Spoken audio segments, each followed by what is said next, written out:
دیر بے حدا گناہگار یم مغفرت غواړم لتانا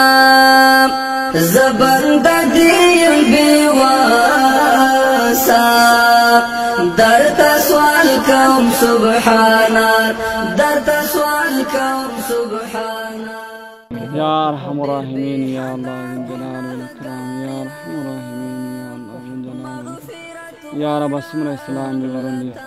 یا رب العالمین د شفا کامل اجر واستګ یا رب حسن دی جکیم بیمور دی یا رب العالمین د شفا نصیب کړه یا رب اسم رحم حاجتنا ټول پیرا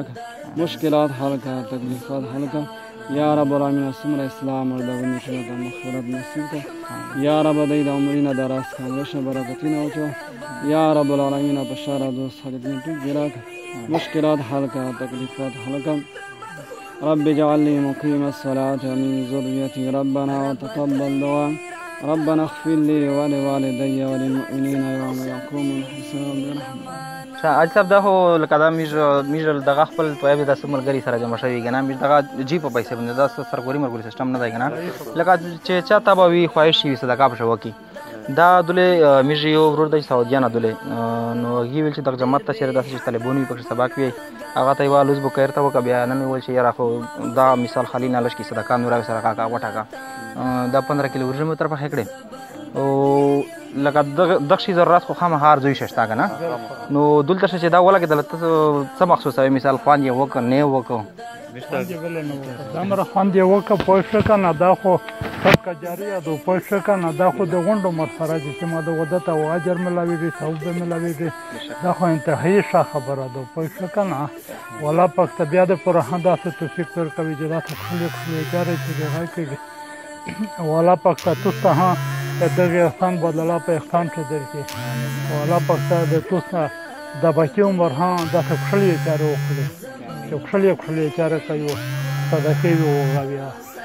دغه مې ډېر لوی مصیبت نه خلاص کړي دا طالبون ته مې جبه نه شوی پیرا کوی دغې هنپا مې ډېر لوی مصیبت نه خلاص کړي مې جبه نه شوی ورته پیرا کوی دې هنپا په وجه سره مې ډېر مشکلات نه باد شوي د مزاب فاونډیشن ټیم الکسونه عمل خیل ته راغلي چې ورته موږ ته یوه کس د هینډ پامپ ته پوره سر پیر لرلی وی او هغه هینډ پامپ خپل اختتام ته ورسېدو او وساره سرې پیسې ته شولې د دوی وی چې په هغه مونږ په ټول مسلمان اسلام پسې چې سوره د اسلام مسلمان دي مړه دي ژوندي دي په هغه پسې بیا تاسې صدقه پې وکئ د تاسې مسجد کې وینئ چې موږ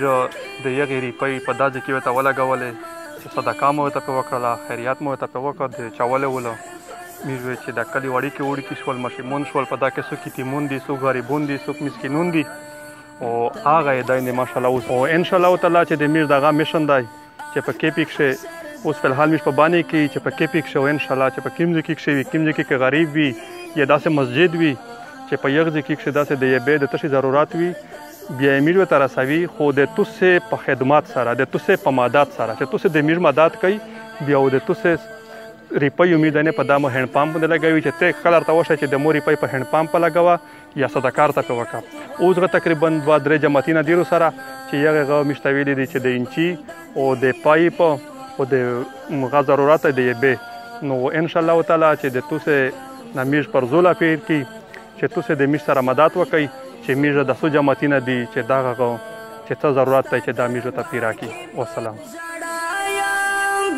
سوال کوم لتانا ستا دربار کې په ژړا یم دغه سوال کوم لتانا ما سمسور د سپین قرآن خدایا مکړې نه فرمانا زبنده دیم بې واسا درته سوال کوم سبحانا درته سوال کوم سبحانا ډېر بې حدا ګناهګار یم مغفرت غواړم لته